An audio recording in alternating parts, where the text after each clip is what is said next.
hoje eu quero trazer um tema ao teu coração chamado Uma Igreja Focada nos Propósitos de Jesus. Uma igreja focada nos propósitos de Jesus. Abra comigo aí o texto de Atos, capítulo 2, verso 1 ao 4. Atos, capítulo 2, verso 1 ao verso 4.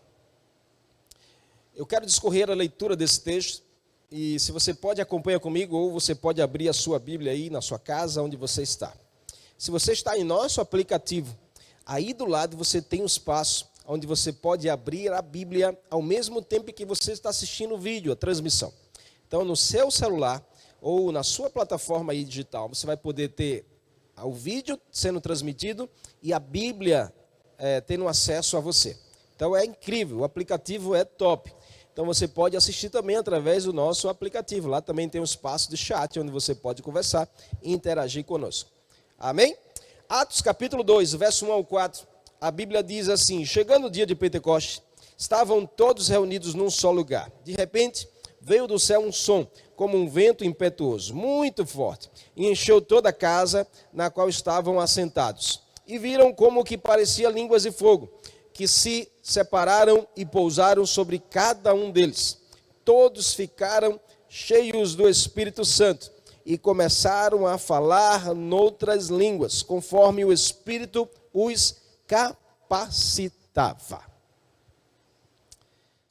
Uma igreja focada nos propósitos de Jesus. Atos capítulo 2, do verso 1 ao 4. Texto lindo, incrível, e um texto divisor de águas para a igreja, para a vida da igreja. A igreja é o corpo de Cristo, sendo Cristo o próprio cabeça da igreja. E seus membros desenvolvem os dons que recebem do próprio Senhor, que Deus deu a cada um conforme o seu querer e a sua vontade.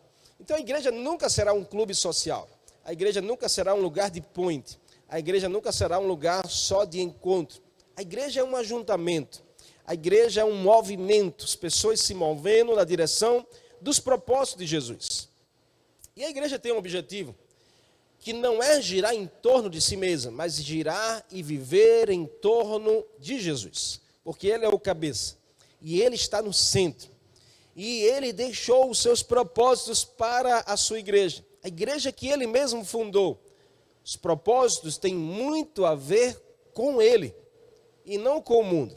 Apesar de estarmos no mundo, mas o próprio Jesus diz, no mundo eles não são. E assim eu e você precisamos viver. A missão de preparar o mundo para estabelecer o reino de Deus nesta terra. Sabe, a gente pode encontrar o propósito da igreja em dois textos principais em toda a Bíblia. O primeiro deles está em Mateus capítulo 22, do verso 37 ao 40, Jesus fala sobre o grande mandamento. Eu vos dou. Jesus resume os 10 mandamentos da lei de Moisés em 2. Amarás a Deus sobre todas as coisas e amarás ao próximo como a ti mesmo. E também o outro texto é Mateus 28, 19 e 20, porque Jesus ali, ele dá a grande comissão para a igreja, ide por todo mundo, fazei discípulos de todas as nações, batizando e ensinando a obedecer tudo aquilo que eu vos tenho proposto. Então, o grande mandamento e a grande comissão fazem da igreja uma grande igreja na sua geração. Uma igreja que zela por esse propósito, ela vive essa essência em Jesus. E que bom você fazer parte dessa igreja. Que bom você ser igreja, família que ama ou qualquer outra igreja. Mas estar na igreja, pertencer à igreja de Jesus, é poder viver os propósitos do próprio Jesus. E quais são os nossos desafios? O primeiro deles é focar e continuar focado nos propósitos do Senhor. No texto que nós lemos aqui, nós encontramos essa igreja. E é muito importante, esse texto de Atos capítulo 2 fala sobre esta igreja, a igreja de Jesus. O texto começa dizendo que eles estavam reunidos e unidos em um só lugar. Essa é a essência da igreja.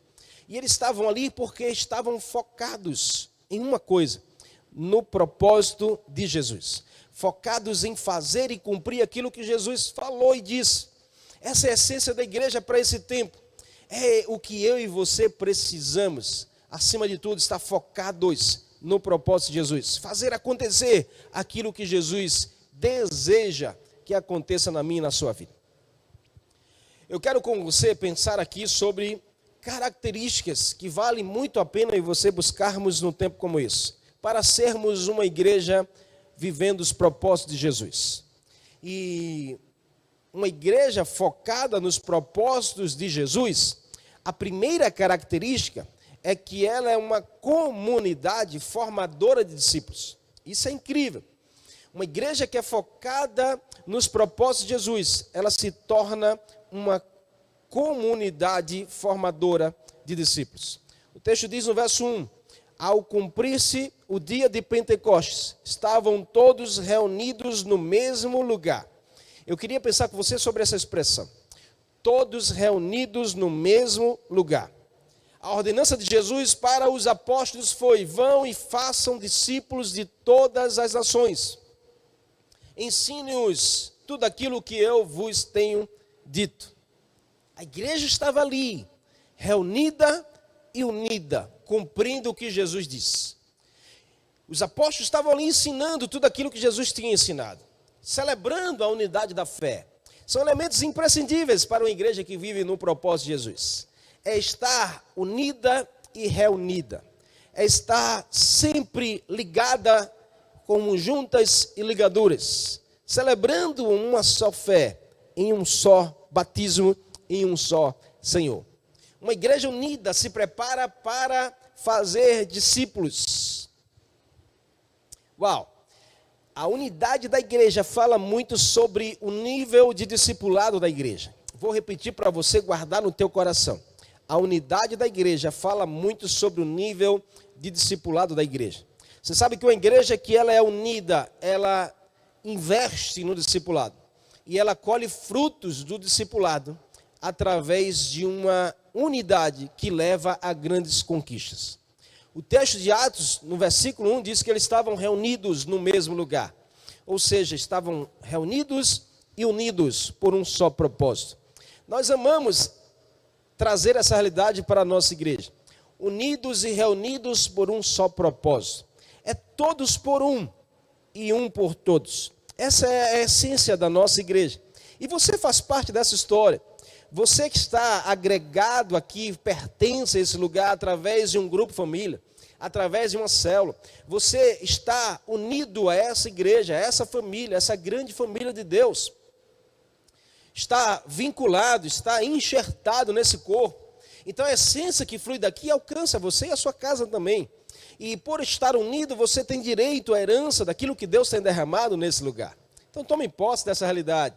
E zele pela unidade, porque a unidade vai te levar a grandes conquistas. Sabe, uma igreja que está focada nos propósitos de Jesus, ela é uma comunidade. Ela tem esse senso de família. E uma comunidade que não sabe o que está fazendo, mas faz por saber o que está fazendo. Ela é uma formadora de discípulos, ela é uma incubadora de novas pessoas. E o discipulado é a ferramenta principal que nós usamos aqui como igreja. Hoje nós temos dezenas de células espalhadas por todos os lugares. Nós temos muitas vidas que estão sendo alcançadas através destas células, desses grupos famílias. E a gente valoriza demais o discipulado, porque o discipulado é relacionamento, é vida na vida. É transferir uma essência que está dentro para dentro de outra pessoa. Discipulado é de dentro para dentro. E isso é o verdadeiro sentido do discipulado. E a gente ama investir nisso. Por isso que nós temos aqui, nós somos uma igreja em células, em grupos, família.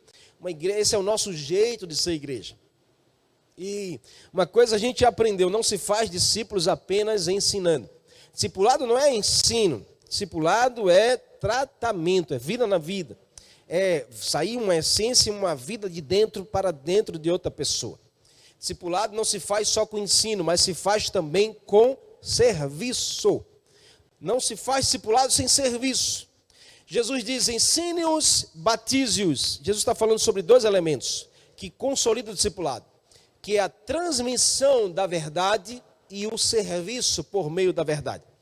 Transferindo a essência, servindo uns aos outros. Esse é o discipulado genuíno. É quando há serviço, é quando há auxílio. O texto começa dizendo que era Pentecostes.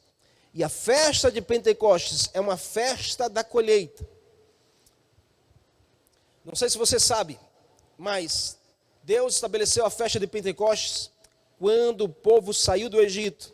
Deus celebrou a Páscoa e 50 dias depois o povo estava no Monte Sinai. E Moisés sobe ao monte e ali Deus, através do seu Espírito, traz os 10 mandamentos para que Moisés escrevesse na tábua. Ali Deus estava dizendo, agora é Pentecostes. Vocês celebrarão 50 dias depois da saída do Egito.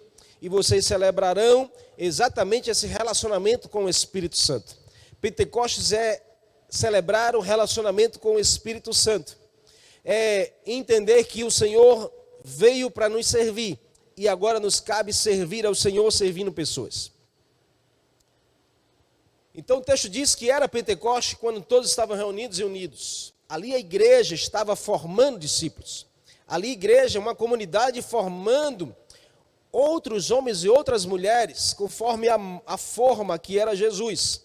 Conforme a forma que era Jesus. E isso é incrível, porque fazer discípulo vai exigir compromisso. Escreva aí. Fazer discípulo vai exigir compromisso com o ensinar e disposição com o servir. Vou repetir para que você guarde no teu coração. Se nós queremos ser uma igreja, uma comunidade formadora de discípulos, nós vamos precisar assumir compromisso com o ensino, com a transmissão da verdade e assumir disposição com o serviço. Nunca vai poder faltar serviço no seu discipulado. Você é discipulador, você é líder, não pode faltar o serviço no seu discipulado. Você é discípulo, que deseja também crescer no seu discipulado, não pode faltar o serviço como elemento primordial. Buscamos ser uma comunidade formadora de discípulos de Jesus. Nós não fazemos discípulos para nós mesmos, nós fazemos discípulos para Jesus, usando o amar e o cuidar com muita excelência. Tudo o que investimos é para gerar discípulos que seguem ao Senhor por amor. Por estarmos focados no propósito de Jesus, nós geramos discípulos como Jesus. Por estarmos focados nos propósitos de Jesus, nós geramos discípulos como Jesus. Uau! Essa é a primeira característica de uma igreja que está focada nos propósitos de Jesus. Ela é uma comunidade formadora de discípulos. Segunda característica que a gente encontra nesse texto é que ela é um ambiente para o agir sobrenatural. Uma igreja focada nos propósitos de Jesus, ela se torna um ambiente propício para o agir do sobrenatural. No verso 2, a Bíblia diz, de repente, veio do céu um som, como de um vento muito forte, e encheu toda a casa, na qual estavam assentados. E viram o que parecia línguas de fogo, e pousaram sobre cada um deles.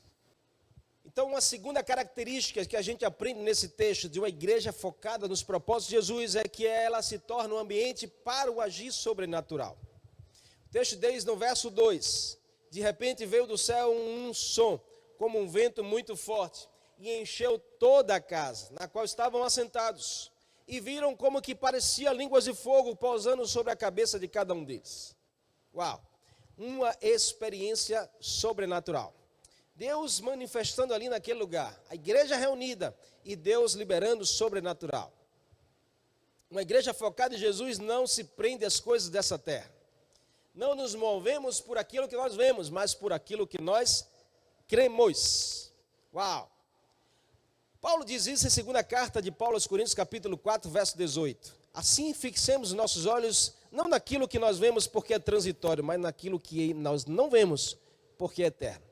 Fixe seus olhos naquilo que é eterno e você vai viver experiências sobrenaturais. Sabe, naquele dia o povo estava reunido ali, mas os olhos deles estavam fixos naquilo que Jesus prometeu, naquilo que Jesus disse que seria propósito para a sua igreja. Não saiam de Jerusalém até que do alto sejam revestidos do poder do Espírito Santo. E assim eles estavam focados nisso, olhando para isso, colocando o seu foco naquilo que é eterno, não naquilo que é transitório. Uma igreja que está focada nos propósitos de Jesus, ela não se perde com as coisas que são transitórias, com as coisas desse mundo, com as coisas que são passageiras. A igreja usa ferramentas, a igreja usa estratégias, mas a igreja não precisa trazer o mundo para dentro dela.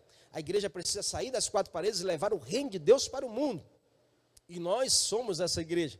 Uma igreja que tem impactado, influenciado, uma igreja que tem inspirado, uma igreja que tem levado o evangelho genuíno, verdadeiro, para onde for.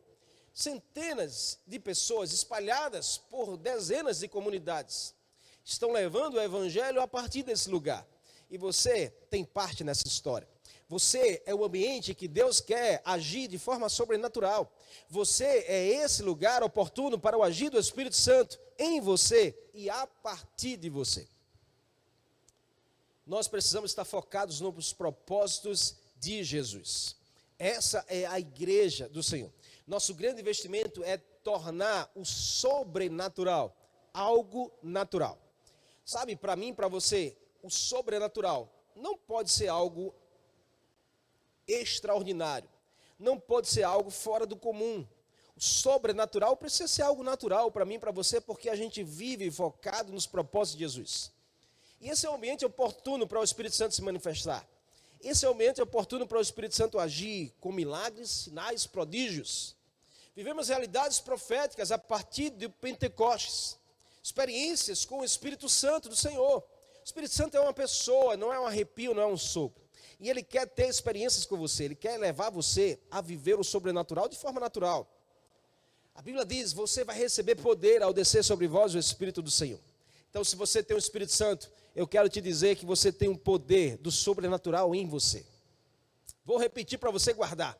Se você tem o Espírito Santo, eu quero te dizer que você tem um poder sobrenatural liberado por Deus em você. Faça bom uso disso. Atue de forma sobrenatural nessa geração. Não queira se conformar menos que isso. Nosso maior desafio como igreja é buscar viver neste ambiente. E não limitar o ambiente a um lugar. Porque o sobrenatural de Deus não se limita a um lugar físico. Ele é muito mais poderoso do que 4 paredes. Ele é muito maior do que um auditório. No texto, a igreja estava em um lugar, mas não foi o lugar que fez o sobrenatural acontecer, foram as pessoas que ali estavam. Sabe, essa igreja que hoje está fechada, vazia, as cadeiras vazias. Você está na sua casa. Mas o que faz o sobrenatural acontecer não é esse prédio vazio, é quando você está aqui, quando estamos juntos, quando estamos reunidos, quando estamos unidos. Há uma liberação de poder sobrenatural na direção do Senhor para você. O que nos leva a viver o sobrenatural é a fé na palavra e não os sentimentos no momento. Muitos de nós já vivemos algo parecido. Confundimos sentimentos com fé, empolgação com convicção. Mas se a nossa fé estiver baseada na graça, na palavra, na justiça de Jesus por nós, aí sim cremos que o sobrenatural de Deus se torna algo natural para mim e para você. E o que Deus prometeu vai acontecer. Por quê? Porque nós dependemos totalmente dEle. Ei, meu querido e minha querida, dependa totalmente do Senhor. Não dependa de pessoas, dependa dEle. Coloca a tua fé, coloca a tua maior esperança nele. Não se trata de sentimentos e emoções. Se trata do exercício da sua fé. Como você está exercitando a sua fé para o sobrenatural? Como você está exercitando a fé para ver milagres? Como você está exercitando a sua fé para ver coisas extraordinárias de Deus sobre a sua vida e a sua casa? Esse é um tempo oportuno para você gerar o sobrenatural de Deus. Chame. O ano está acabando, mas ainda não acabou. Há poder de Deus para ser liberado em você e a partir de você sobre a sua casa. Eu creio que se você planta sementes agora, um novo ano que se aproxima será extraordinário, sobrenatural sobre a sua vida e a sua casa. Quando nós nos preparamos e geramos, de repente acontece. Sabe, o texto diz que eles estavam ali reunidos, adorando, lendo a palavra, focados em Jesus, quando de repente, não é um de repente sem preparo, é um de repente daqueles que estão preparados. Você precisa estar preparado para viver o sobrenatural, porque vivendo preparado, de repente acontece. Nunca vai deixar de acontecer aquilo que Deus liberou, aquilo que Deus prometeu para mim e para você. O que nos cabe hoje é andar preparados, ou seja, sensíveis, em oração, sabe, andar em discernimento, andar temente, andar conectado com os céus, andar sem olhar para essa terra, andar focado em Jesus, andar não por sentimentos, não pela vista, mas por aquilo que a gente crê, por convicções, por fundamentos. É assim que eu e você precisamos andar nessa geração, preparados, porque de repente sobrenatural acontece, o milagre é gerado, a provisão chega, a porta se abre, algo de Deus vai ser gerado na sua direção, acredite. A nossa visão como igreja é ser facilitadora para o agir sobrenatural de Deus. O Espírito Santo quer se manifestar e nós precisamos apenas facilitar. Uma igreja focada em Jesus, ela é apostólica, tem caráter transformado e missão revelada.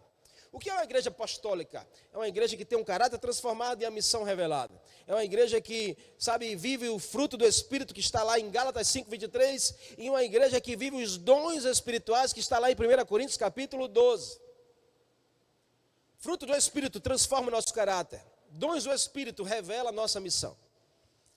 Você e eu precisamos de um caráter transformado pelo fruto do Espírito e de uma missão revelada pelos dons do Espírito. Ei, o Senhor quer te usar nessa geração, querido e querida, não fique de fora. Não fique como espectador, queira entrar no jogo, queira participar, queira ser coadjuvante nas mãos do Espírito Santo. Ele vai te usar de forma poderosa. Eu creio nisso, em nome de Jesus. Você crê? A última característica de uma igreja focada em Jesus é um lugar de capacitação espiritual. Escreve aí. Primeira característica de uma igreja focada nos propósitos de Jesus, ela é uma comunidade formadora de discípulos. Segundo, ela é um ambiente para o agir sobrenatural. Terceiro e último, ela é um lugar de capacitação espiritual. O texto diz que todos ficaram cheios do Espírito Santo e começaram a falar em outras línguas, conforme o Espírito capacitava. Eu amo essa expressão porque fala sobre uma capacitação que vem do alto e não daqui da terra.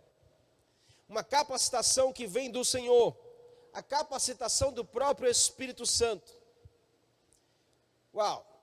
Eu e você precisamos entender isso de forma muito clara na nossa mente e no nosso coração. Nós não podemos ser igreja achando que a nossa capacitação intelectual, emocional, vai fundamentar a nossa vida como igreja. Não adianta eu querer ser igreja movido pelos meus sentimentos, pelas minhas emoções. Não vai dar certo. Porque os sentimentos e as emoções do ser humano, eles contradizem a fé. Porque fé não é aquilo que nós vemos. Fé é aquilo que nós não enxergamos ou não sentimos. Fé não tem a ver com sentimento. Fé tem a ver com fundamento.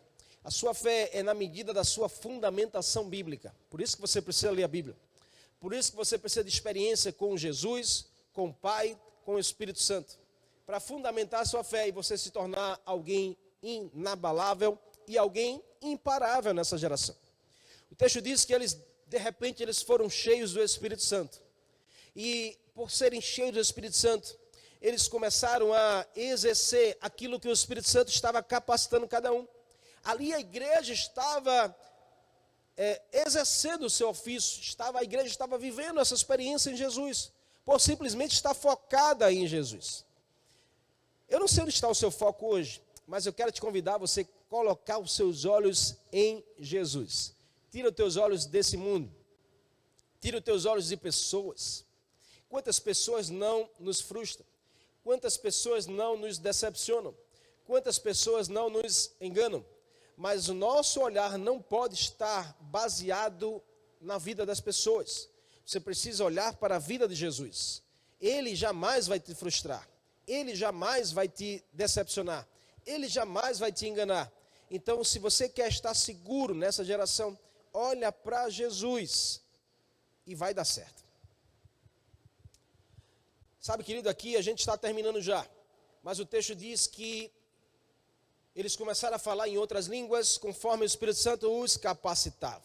Uma igreja focada em Jesus é uma igreja capacitada pelo Espírito Santo. E se tem uma frase que eu creio que você já ouviu muito, mas eu quero repetir hoje, que o Senhor, ele não capacita, o Senhor não escolhe os capacitados. O Senhor capacita os escolhidos. O Senhor não escolhe os capacitados, o Senhor capacita os escolhidos. Por isso que Paulo disse certa feita, sabe, todo o conhecimento que eu já adquiri na minha vida, todas as experiências que eu já tive no mundo, para mim serve como esterco, não serve de nada. Eu preciso adquirir no Senhor a capacitação para servir ao Senhor. Se você tem que buscar uma capacitação, busque a capacitação do alto. Deixe o Espírito Santo capacitar você. Eu disse agora há pouco que o Espírito Santo, através do seu fruto, ele capacita o nosso caráter, para a gente mudar de vida, ser um novo homem, uma nova mulher. E aí a gente começa a dar fruto de um caráter transformado. Por exemplo, dos 9 frutos do Espírito, que é amor, alegria, paz, paciência, amabilidade, bondade, fidelidade, mansidão, domínio próprio. Isso é uma mudança de caráter, é uma mudança de dentro para fora. E perceba que 3 dele têm envolvimento com o seu relacionamento com Deus. Amor, alegria e paz. E 6, com o seu relacionamento com o próximo. Amabilidade, bondade, fidelidade, mansidão, domínio próprio. E também Paulo vem falar sobre dons espirituais. 9 dons espirituais liberados para a sua igreja. Porque fala sobre serviço. Caráter e serviço são elementos de alguém que é capacitado pelo Espírito Santo. Você quer entender se você é ou não capacitado pelo Espírito Santo? Olha para o teu caráter e olha para o teu serviço. Se o teu caráter tem sinais de transformação e mudança, se o teu serviço para a igreja é um serviço de voluntariado, de alguém que não quer nada em troca, de alguém simplesmente que quer retribuir aquilo que Jesus já fez por você, é um sinal de que você tem sido capacitado pelo Espírito Santo. E no contexto da igreja, capacitação pode significar edificação ou preparação dos discípulos de Jesus. Essa preparação, querido, visa equipá-lo para se tornar um discípulo semelhante a Jesus, no seu serviço e no seu caráter. É isso que eu e você precisamos. É isso que importa para mim e para você. É isso que nós precisamos guardar em nosso coração. Sabe, eu quero ler um texto para você. 1 de Pedro, capítulo 4, verso 10 e 11, a Bíblia diz: servir uns aos outros, cada um conforme o dom que recebeu, como bons despenseiros da uniforme graça de Deus. Se alguém falar, fale segundo a palavra de Deus. Se alguém administrar, administre segundo o poder que Deus dá, para que em tudo Deus seja glorificado por Jesus, a quem pertence a glória e o poder para todo sempre, senão a Ele, somente a Ele. Aqui nesse texto, fica claro que eu e você precisamos, tudo o que for fazer, sermos capacitados pelo Espírito Santo, porque nós fazemos para Ele, não simplesmente para pessoas. Nós amamos a Deus amando pessoas. Nós servimos a Deus servindo pessoas. Nós precisamos ser essa igreja focada nos propósitos de Jesus. E quem de fato decide focar nos propósitos de Jesus, a sua agenda fica de lado. O que mais importa hoje é fazer a vontade de Jesus. Ei, eu quero orar para que esse seja o seu coração. O que mais importa para você seja fazer a vontade do Senhor. Seja alegrar o coração do seu Senhor, do seu Pai. Seja você cumprir os propósitos do seu Senhor. Você está comigo, amém? No nome de Jesus, acredite nisso. Sabe, queridos, eu quero terminar aqui, dizendo uma frase ao teu coração. Tudo o que Ele deseja é nos tornar imagem e semelhança do próprio Criador. Tudo o que Ele deseja é nos tornar imagem e semelhança do próprio Criador. Ele se tornou o primogênito de uma geração. A Bíblia diz que Jesus, unigênito do Pai, se transformou em primogênito de uma geração. Então Ele é a forma que nos forma. Ele é o molde que nos molda. Ele é o caminho que nós precisamos percorrer. Ele é a vida que nós precisamos viver. Jesus é a verdade que eu e você precisamos vivê-la e construir na nossa vida. Quero te convidar nessa hora a você fazer uma autoanálise. Porque eu falei aqui de características de uma igreja que está focada em Jesus, ou seja, a igreja, eu e você. Alguém que está focado nos propósitos de Jesus, se torna uma comunidade formadora de discípulos. Não é mais sobre você, é sobre agora outras pessoas também. Ela se torna um ambiente propício para a manifestação do sobrenatural. Não é mais sobre andar no mundo, é sobre trazer o reino de Deus para o mundo através da sua vida. E por último, ela é um lugar de capacitação espiritual. Não é mais sobre as suas informações intelectuais, sobre sua capacitação intelectual, mas agora é sobre a capacitação do alto. É sobre a mente de Cristo, é sobre você ter o Espírito Santo dentro de você e fazendo você viver de forma diferente. A minha oração nessa noite é para que essa realidade tome você por inteiro.